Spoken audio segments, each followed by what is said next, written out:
Hello guys. So நம்ம முன்னாடி பார்த்த பதிவில் அரவானை பற்றி அரவான் வரலாறை பற்றியும் மிக நீளமாக பார்த்துருப்போம்.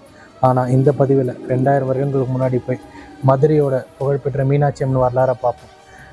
ஓகே, மதுரையோட மீனாட்சி அம்மன் வரலாறு எங்கள் எல்லாருக்கும் தெரியும். அதை ஏன்டா நீ சொல்கிற, நீ சொல்லி தான் எனக்கு தெரியணுமா நீ கேட்குறது என் காதில் விடுது. Yes, it sounds good. But ஒரு கதைன்னு எடுத்துக்கிட்டால் அதில் எல்லா சைடையுமே ஆராய்ச்சி பார்க்கணும்ல. நீங்கள் சொல்கிற கதை புராண வரலாறு கோட்பாடு படி கொண்டது. ஆனால் இலக்கிய வடிவம் என்ன சொல்லுது, கல்வெட்டு விதிகள் என்ன சொல்லுதுன்றது கேட்கணும்ல. Let's see. முதல்ல மீனாட்சி அம்மன் என்றவங்க தொன்று தொட்டு பன்னெடுங்காலமாக பழந்தமிழர்களான சேரர் சோழர் பாண்டியர்களின் ஒரு சமூகத்தை சேர்ந்த பாண்டியர்கள் மன்னரால் குலதெய்வங்களாக வழிபட்ட ஒரு தெய்வம், குலதெய்வம் கூட சொல்லலாம். இந்த மீனாட்சி அம்மனுக்கு பின்னாடி இருக்க வரலாறு மற்ற எந்த பெண் தெய்வங்களுக்கும் இல்லாத ஒரு வரலாறு. இவங்களோட புகழ் மற்ற எந்த பெண் தெய்வங்களும் இல்லாத புகழ்.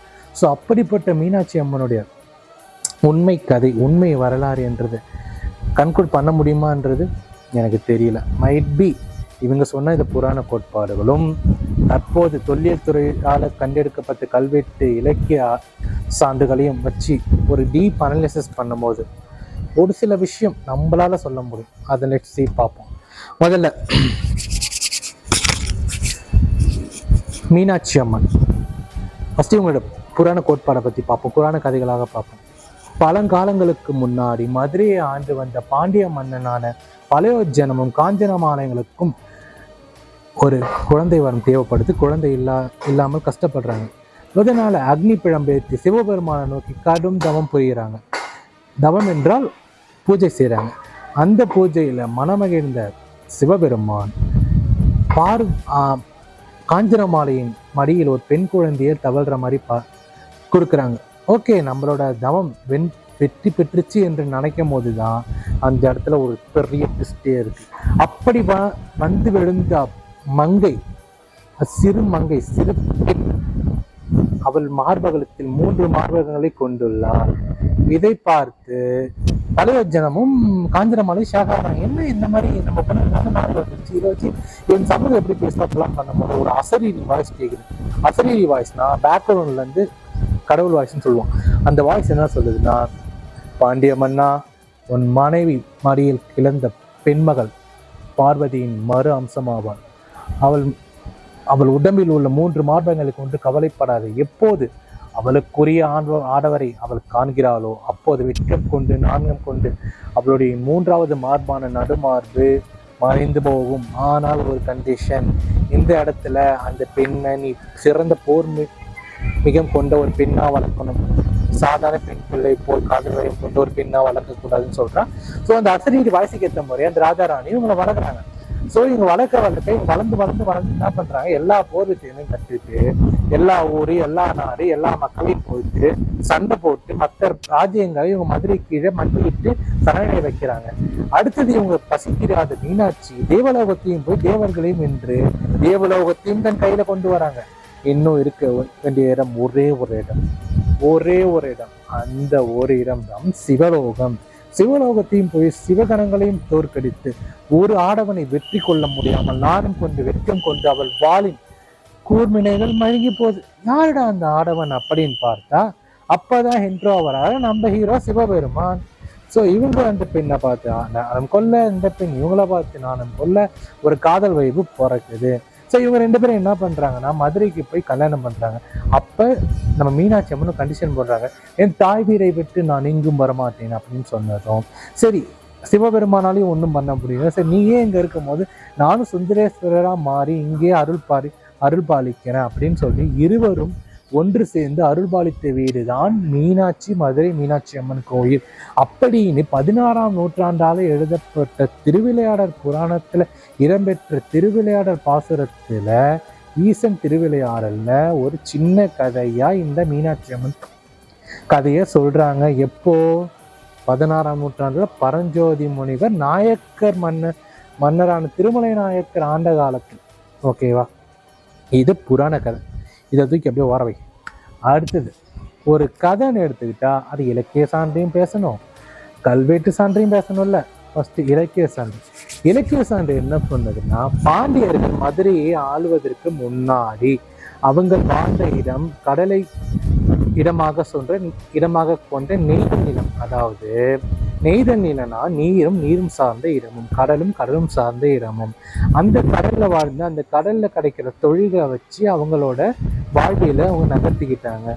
ஸோ அப்படி அந்த கடலை கொண்டு அவங்க தொழில் செய்யும் போது மீனாட்சி என்பது மீன் குட்டலாட்சி. மீன் என்றால் அந்த கடலில் வாழும் உயிரினம், ஆட்சி என்றால் மதிப்பிற்குரிய மூத்தோர்.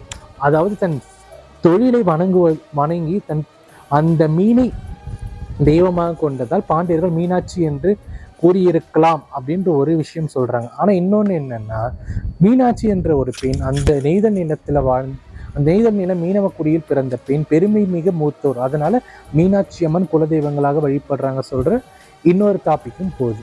ஓகே, எது எப்படியோ மீனாட்சி அம்மன்ன்றது இதில் வச்சு அனலைஸ் பண்ணும்போது, நம்ம வாழ்வியல் கோட்பாடில் அனலைஸ் பண்ணும்போது மீனாட்சி என்பது பெருமைக்குரிய மூத்தோர் என்றது இந்த இடத்துல நம்ம கொஞ்சம் கன்க்ளூட் பண்ணலாம்.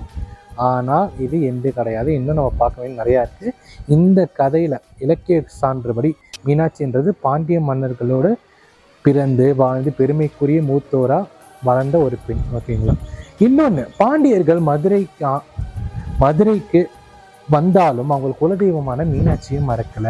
மீனாட்சியை அதுக்கப்புறமும் வணங்கிட்டே இருந்தாங்க. எப்படி சோழர்களுக்கு நிசம்ப சூதனையோ அதே மாதிரி பாண்டியர்களுக்கு மீனாட்சி அம்மன். நம்ம மீனாட்சி அம்மனோட புகழ் பாண்டிய அரசாங்கம் நடக்கும்போது, பாண்டிய மன்னர்கள் ஆட்சி நடக்கும்போது சிலப்பதிகாரம் எழுதி இளங்கோவடிகள் குறிப்பிட்டிருக்கிறார். அதாவது கோவலன் அநியாயமாக கொல்லப்பட்டான், கொலையுண்டான் செய்தி கேட்டு கண்ணகி தன் ஒற்றை சிலம்பை எடுத்து முத்து மாணிக்கம் சிலம்பை, அதாவது பாண்டியம்மனோட வைஃப் வச்சிருந்தது முத்து, இவகிட்ட இருந்தது மாணிக்கம். ஸோ அது தன் ஒரு முளை மாறி அறுத்து கீழே இட்டபோது அந்த இடத்துல ஒரு பாடல் வரி வருது. அந்த பாடல் வரி உங்களுக்காக நான் கொஞ்சம் இப்ப சொல்றேன். மாமகளும் நாமகளும் மாமயிடர் செற்று கண்ட கோமகளும் தாம் படைத்த கொற்றத்தால் நாம முதிரா முளை குறைத்தால் முன்னரே வந்தால் மதுராவதி என்னும் மாது. அப்படின்னா பாண்டிய மன்னன் தவறான ஒரு தீர்ப்பு கொடுத்ததுனால தன் கணவனை இழந்த கண்ணகி தன் முளைமாறி அறுத்து கீழே போட்டவுடன் அந்த மதுரை மணிமண்டபமே நடுநெடுந்தது. அப்போது அப்பாண்டிய மன்னனை காப்பாற்றுவதற்காக மதுராபதி என்ற பெண் தோன்றலால். இந்த இடத்துலதான் நம்ம யோசிக்கணும், அந்த மதுராபதி என்ற பெண் யாருமே இல்லை, நம்ம மீனாட்சி அம்மன் தான் அந்த மதுராபதி. ஸோ இப்போ உங்களுக்கு புரிஞ்சிருக்கும் பாண்டியர்கள் ஏன் மீனாட்சி அம்மனை காவல் தெய்வமா கும்பிடுறாங்கன்னு. அவங்க அது காவல் தெய்வம் மட்டும் இல்லை, குலதெய்வம்.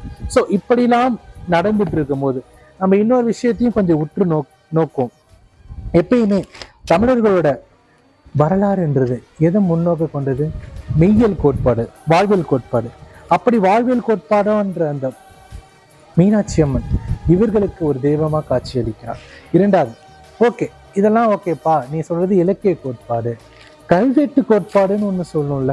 கல்வெட்டுகள் என்ன சொல்லுதுன்னா, சொல்றேன் பாரு, மீனாட்சி அம்மன் தற்போதுள்ள மதுரை மீனாட்சி அம்மனோட ஆலயத்தில் உள்ள கிழக்கு கோபுரம் 2வது தளம் 1190 முதலாம் ஜடாவர்ம குலசேகர பாண்டியனால நிறுவப்பட்டது.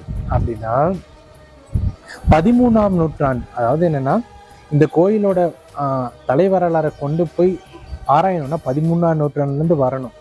ஆனா 1190 என்ன சொல்லுதுன்னா, முதலாம் ஜடாவர்ம குலசேகர பாண்டியனால இந்த கோயில்ல உள்ள கிழக்கு கோபுரத்தின் 2வது தளம் கட்டப்பட்டது.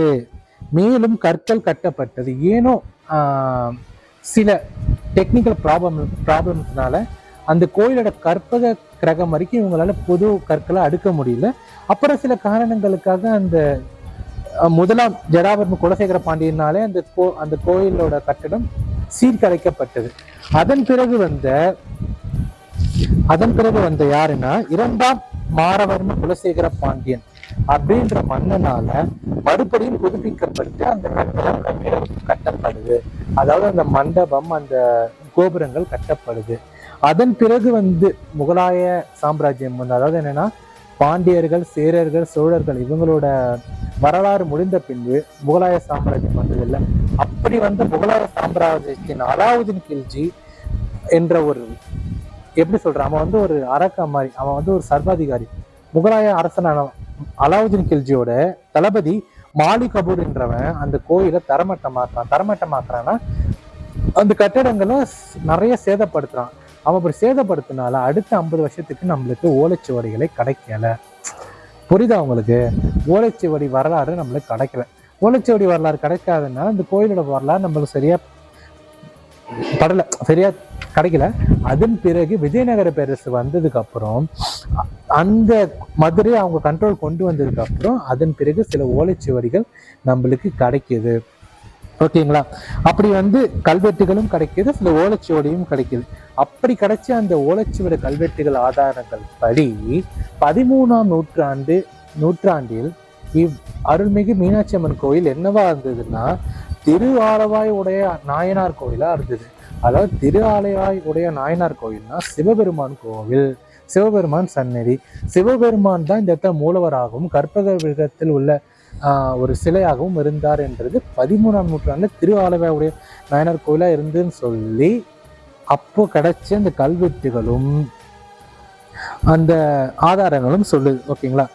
ஆனால் சங்க இலக்கியங்கள்ல இருந்து நம்ம பார்த்தோம்னா 16ஆம் நூற்றாண்டுக்கு முன்னாடி இருந்த சங்க இலக்கியங்கள், அதாவது நல்லா ஞாபகம் வச்சுங்க, திருவிளையாடற் புராணம் 16ஆம் நூற்றாண்டுல தான் எழுதப்பட்டது. சங்க இலக்கியங்கள் கோட்பாடுபடி இந்த கோயில் மீனாட்சி அம்மன் என்ற பெயர் கொண்ட கோவிலா இருந்ததுன்றது எந்த ஆதாரமும் இல்லை. அந்த இடத்துல உள்ள மூலவர் மீனாட்சி அம்மன் இல்லை என்று நம்மளால தெளிவா பார்க்க முடியும். ஏன்னா சங்க இலக்கியங்களான புறநானூறு ஆகட்டும், அகநானூறு இருக்கட்டும், சிறுநூல், பெருநூல், சிலப்பதிகாரம், மணி, எந்த இடத்துலையுமே அதன் பேர் மீனாட்சி அம்மன் அப்படின்ற ஒரு இருந்துதான், அந்த கோயில் இருந்துதான் என்ற ஒரு அதிகாரப்பூர்வ நம்பிக்கை நம்மளுக்கு இல்லை. ஓகேங்களா? அதன் பிறகு இது எப்படிதான் மீனாட்சி அம்மனா மாறப்பட்டதுன்னா 16ஆம் நூற்றாண்டுல பரஞ்சோதி முனிவர் ஒரு புக் எழுதுறாரு, திருவிளையாடற் புராணம். அதுல ஈசன் திருவிளையாடல ஒரு கதை என்ன கதைன்னா அதான் இந்த புராண கதை இப்ப பார்த்தோம்ல, மலையோஜனமும் காந்திரமாலையும் பிறந்த குழந்தை மீனாட்சி அம்மன் சொல்லிட்டு. சோ இந்த கதையை ஆதாரமும் கொண்டு கிட்டத்தட்ட ஒரு 450 ஆண்டுகளுக்கு முன்னாடி வந்த நாயகர் வம்சம், திருமலை நாயக்கர் என்றவர் அந்த கோயில்ல 3 மார்புகள் கொண்ட ஒரு சிலையை நிறுவுறாரு ஒரு குறிப்பிட்ட தூண்ல. அந்த தூண் தான் இப்பயுமே நீங்க அந்த தூணை பார்த்தீங்கன்னா 3 மார்புகள் கொண்ட சிலையா மீனாட்சி அம்மன் கோயில்ல இன்னும் இருக்கு. சரிங்களா? அது நாயக்கர்களால கட்டப்பட்டு ஏற்பட்ட ஒரு சிலை. சரிங்களா? ஓகே. இந்த திருமலை அதான் சொல்லல, திரு ஆலவாய் உடைய நாயனார் கோயில் 13ஆம் நூற்றாண்டுல தான் பெயர் வைக்கப்பட்டது. ஓகேவா? இது வெறும் சிவன் வழிபாடாதான் இருந்தது தவிர அப்ப இருந்த பாண்டியர்கள் கூட மீனாட்சி அம்மன் குலதெய்வம் வழிபட்டால் கூட இந்த கோயிலை மீனாட்சி அம்மன் கோயிலா அவங்க கொண்டு வரல. இது முழுக்க சிவ வழிபாடா இருந்த ஒரு தலம் தான். சரியா? அப்ப இது எப்ப மீனாட்சி அம்மனா பெயர் மாற்ற பெற்றிருக்கலாம் என்று நீங்க கேட்டீங்கன்னா கிட்டத்தட்ட 450 500 ஆண்டுகளுக்கு முன், கிட்டத்தட்ட 450 500 ஆண்டுகளுக்கு முன் இது ஒரு ஆலயமா, மீனாட்சி ஆலயமா பெயர் வைக்கப்பட்டிருக்கலாம் என்று ஆய்வுகள் சொல்லுது. சரிங்களா? அது மட்டும் இல்லாம திருவிளையாடற் புராணம் இயற்றப்பட்ட ஆண்டு 16ஆம் நூற்றாண்டு பரஞ்சோதி முனிவரால பார்த்தோம். சோ இந்த காலத்துக்கு அப்புறம் தான் மீனாட்சி அம்மன் என்ற பெயர் வைக்கப்பட்டிருக்கலாம் என்று தொல்லியல் துறை ஆய்வு சொல்லுது. அண்ட் இன்னொன்னு, இது மட்டும் இல்லாம கோயில்ல 1752ஆம் ஆண்டு ஒரு பாவை விளக்கு கிடைக்குது. அந்த பாவை விளக்கின் பெயரில் அந்த பெண்ணோட பேர் மீனாட்சி என்று பொறிக்கப்படுது. சோ அந்த பாவை விளக்கோட பேர் மீனாட்சி. ஸோ இந்த மீனாட்சி பேரை தான் மீனாட்சி அம்மனா வழிபட்டிருக்கலாம் என்று அனைத்து தொல்லியல் ஆய்வுகளும் சொல்லுது. ஸோ இப்போ நம்ம கல்வெட்டுப்படி, இலக்கியங்கள் படி நம்ம இதை பார்த்தோம்னா மீனாட்சி அம்மனோட வரலாறு கிட்டத்தட்ட 450 500 தான் இருந்திருக்கும். இந்த கோயிலுக்கும் மீனாட்சி அம்மனுக்கும் உள்ள வரலாறு, ஆனா பாண்டியர்களுக்கும் மீனாட்சி அம்மனுக்கும் உள்ள வரலாறு அது சங்க காலத்துல இருந்தே இருந்திருக்கு. அது நம்ம எதுவுமே சொல்ல. ஆனால் கோவில்களுக்கும் மீனாட்சி அம்மனுக்கும் உள்ள வரலாறு 450 500 ஆண்டுகளுக்குள்ளதான் இருந்திருக்கும். அது மட்டும் இல்லாம இந்த கோவில் நிறைய கோபுரம் இருக்குல்ல, கிழக்கு கோபுரம், ராஜ கோபுரம், மேற்கு கோபுரம், தெற்கு கோபுரம், அந்த மாதிரி இந்த ஒவ்வொரு கோபுரமுமே தனித்தனி பீரியட்ல கட்டப்படுது. உதாரணத்துக்கு சொல்றேன் உங்களுக்கு, சுவாமி கோபுரம் கிபி 1168 1175 வரை கட்டப்பட்டது. கிழக்கு ராஜகோபுரம் 1116 1228 வரை கட்டப்பட்டது. சுவாமி சன்னதி கோபுரம் 1372 கட்டப்பட்டது. சுவாமி சன்னதி மேற்கு கோபுரம் கிபி 1374 கட்டப்பட்டது. மேற்கு ராஜகோபுரம் 1315 1347 கட்டப்பட்டது. சுவாமி சன்னதி வடக்கு கோபுரம் 1560 கட்டப்பட்டது.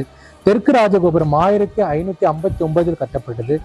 2000 ஆண்டு சிதைக்கப்பட்டாலும், அதாவது நம்ம மீனாட்சி அம்மனின் வரலாறு எடுத்துக்கிட்டீங்கன்னா 2000 ஆண்டு காலங்களாக இந்த கோவில் சிதைக்கப்பட்டாலும் அதன் பின்னும் இந்த தமிழர்களாலே மற்ற தேசத்து அரசர்களாக திரும்ப திரும்ப திரும்ப கட்டப்பட்டுக்கிட்டே இருந்தது. ஸோ ஒரு பக்கம் சிதைக்கப்பட்டாலும் அதே அரசர்களால், அது வாரிசு அரசர்களால் மீண்டும் அது எழுப்பப்பட்டது. ஸோ எது எப்படியோ நீங்க அந்த மீனாட்சி அம்மன் திரு ஆலவாயுடைய நாயனார் கோயிலா சொல்லிட்டு அந்த மதுரை கோவிலை சிவன் கோயிலா வழிபட்டாலும் சரி, மீனாட்சி அம்மன் கோயிலா வழிபட்டாலும் சரி, எப்படி பார்த்தாலும் அந்த இந்த இரண்டு தெய்வங்களும் தமிழ் மூதாதையர்கள் தான். சிவனா என்ற அந்த நமச்சிவாயன் நம்ம தமிழ் முப்பாட்டன் ஆதிப்பாட்டன், மீனாட்சி அம்மா நம் தமிழ் பாண்டியர்குள்ள பெருமைக்குரிய அடையாளம். ஸோ இதை வச்சு நம்ம அனலைஸ் பண்ண நம்ம ஒரே விஷயத்தை மட்டும் கன்க்ளூட் பண்ணிக்கலாம். புராண கோட்பாடு படி பார்த்தா மீனாட்சி அம்மன் என்றது தான் இந்த கோயிலோட உண்மையான வரலாறு. மீனாட்சி அம்மன் தான் இந்த கோயிலோட ஆணிவேர். அதாவது எந்த காலத்துக்கு முன்னாடி இருந்து போனாலும் மீனாட்சி அம்மன் தான் இந்த கோயிலோட ஆணிவேர்னு சொல்லலாம். ஆனால் இதுவே தமிழர் வாழ்வியல் படி பார்த்தா இந்த கோயில் சிவன் கோயிலாக தான் இருந்தது, இதற்கு மீனாட்சி அம்மன் கோயிலாக இல்லை. ஸோ கன்க்ளூட் வருவோம். ஸோ மீனாட்சி அம்மன், சிவபெருமான் யாரை நம்ம வழிபட்டாலும் அவங்க நம்ம தமிழர்களுக்கு பெருமைக்குரிய அடையாளமாக தான் இருக்கும். ஸோ எனக்கு இந்த மீனாட்சி அம்மன் ரகசியத்தை டீகோட் பண்ணணுன்ற ரொம்ப நாளாக இருந்தது.